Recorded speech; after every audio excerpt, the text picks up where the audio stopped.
உங்களை எத்தனை பேருக்கு தெரியும் PCOS அப்படிங்கிற நேம PMOS மாத்திட்டாங்க. எஸ், முன்னாடி பெண்களோட கருப்பையில நீர் கட்டி இருந்தா அதுக்கு பேர் PCOS, அதாவது பாலிசிஸ்டிக் ஓவரி சிண்ட்ரோம் அப்படிங்கிற நேம்ல சொல்லிட்டு வந்தாங்க.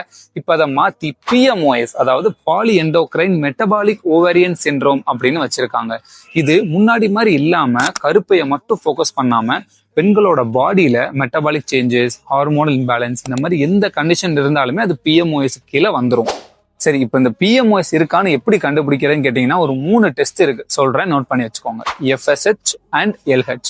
இந்த டெஸ்ட்ல உங்க LH அதிகமாகவும் FSH கம்மியாகவும் வந்துச்சுன்னா அது PMOSக்கான ஒரு அறிகுறி.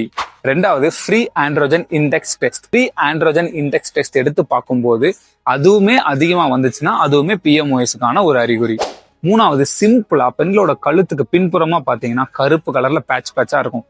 இந்த மாதிரி இருந்துச்சுனாலும் இது ஃபியூச்சர்ல ஓவரியில நீர்க்கட்டி வர்றதுக்கோ இல்ல PMOS வர்றதுக்கோ ஒரு அறிகுறி. இதெல்லாம் சரி பண்றதுக்கு என்ன பண்ணணும்னா, ஃபர்ஸ்ட் ஜங்க் ஃபுட்ஸ் அடிக்கடி சாப்பிட்றத அவாய்ட் பண்ணணும், ஆரோக்கியமா சாப்பிட பழகணும். ரெண்டாவது முக்கியமான விஷயம் பிசிக்கல் ஆக்டிவிட்டி ரொம்ப ரொம்ப முக்கியம். வீட்லயே சும்மா போன் யூஸ் பண்ணிட்டோ டிவி பார்த்துக்கிட்டோ ஒரே இடத்துல உட்காந்துருக்க கூடாது. Exercise, running, swimming, jacking, dancing, ஏதாவது ஒண்ணு பண்ணுங்க. இந்த வீடியோ சேவ் பண்ணி வச்சுக்கோங்க, கண்டிப்பா உங்களுக்கு யூஸ்ஃபுல்லா இருக்கும். உங்களுக்கு நான் நல்லதுதான் சொல்றேன் அப்படின்னு நினைச்சீங்கன்னா ஒரு ஃபாலோ பண்ணிக்கோங்க.